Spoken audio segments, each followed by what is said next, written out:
الحمد للہ وکفا وسلام علی عباده الذین اصطفى اما بعد فاعوذ باللہ من الشیطان الرجیم بسم اللہ الرحمن الرحیم تبارک الذی بیدہ الملک وهو علی کل شیء قدیر وقال النبی صلی اللہ علیہ وسلم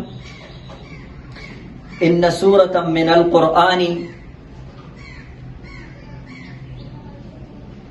30 آیة شفعت لرجل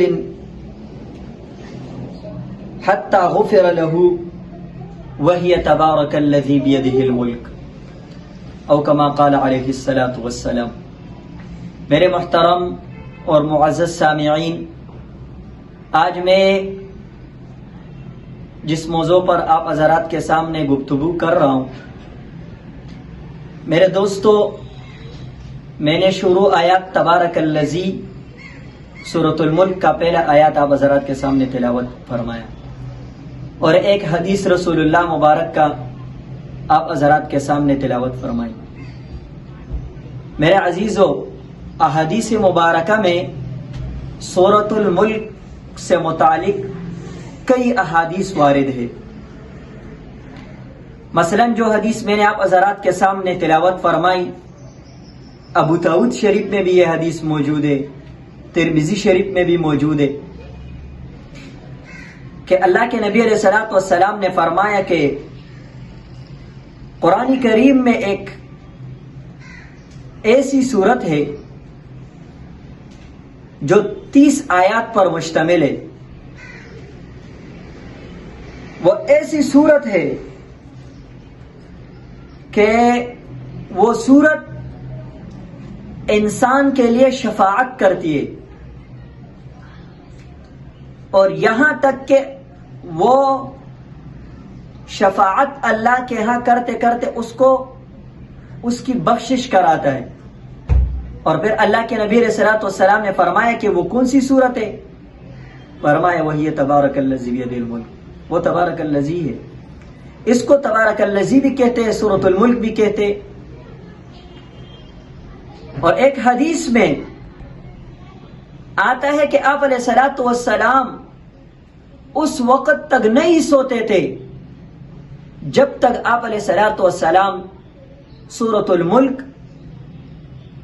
اور سورۃ الف لام میم سجدے کو نہیں پڑھتے۔ آپ علیہ الصلوۃ والسلام اس کی اتنی زیادہ اہتمام فرماتے تھے۔ اور میرے دوستو، ایک حدیث میں یہ بھی آیا ہے کہ جو آدمی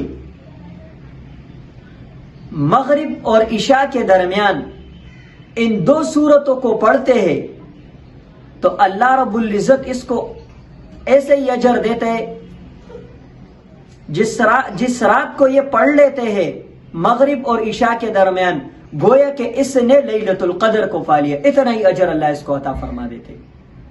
تو میرے دوستو، تبارک الذی سورت پر کتنا ٹائم لگے گا؟ 10 منٹ نہیں لگیں گے۔ تو اگر ہم اس کو پڑھ لیتے ہیں، ہم پڑھتے ہیں، تو یہ سورت ہمارے لیے سفارش کرے گا، ہمارے لیے بخشش کا ذریعہ بنے گا۔ تو ہمیں چاہیے کہ ہم اس کی تلاوت کریں۔ آپ علیہ الصلوۃ والسلام سوتے اس وقت تک نہیں تھے جب تک آپ علیہ الصلوۃ والسلام تبارک الذی اور الف لام میم سجدے کو نہیں پڑھتے۔ تو میرے عزیزو، ہم سب کو چاہیے، صحابہ رضی اللہ تعالیٰ عنہ فرماتے کہ ہم بعض صحابہ اس کو مانعہ کہتے رہے اس صورت کو، کیونکہ یہ صورت یہ جہنم سے روکنے والی ہے، یہ عذاب کو انسان سے روکنے والی ہے۔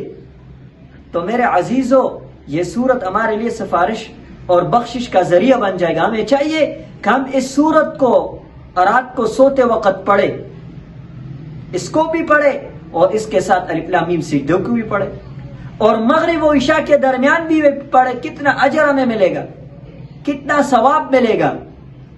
ہمیں تو ابھی اس کے ثواب کا پتہ نہیں ہے، لیکن جب ہماری یہ دنیا کی عارضی آنکھیں یہ بند ہو جائے گی اور حقیقی جو آنکھیں ہمارے کھل جائے گی نا، پھر ہمیں پتہ چلے گا کہ یار کاش میں زیادہ نیکیوں والے کام کرتے۔ تو میرے عزیزو، ہم سب کو چاہیے کہ ہم ان چیزوں کا اہتمام کریں۔ اللہ تعالیٰ ان باتوں پر عمل کرنے کی توفیق عطا فرمائے۔ واخر دعوانا الحمد للہ رب العالمین.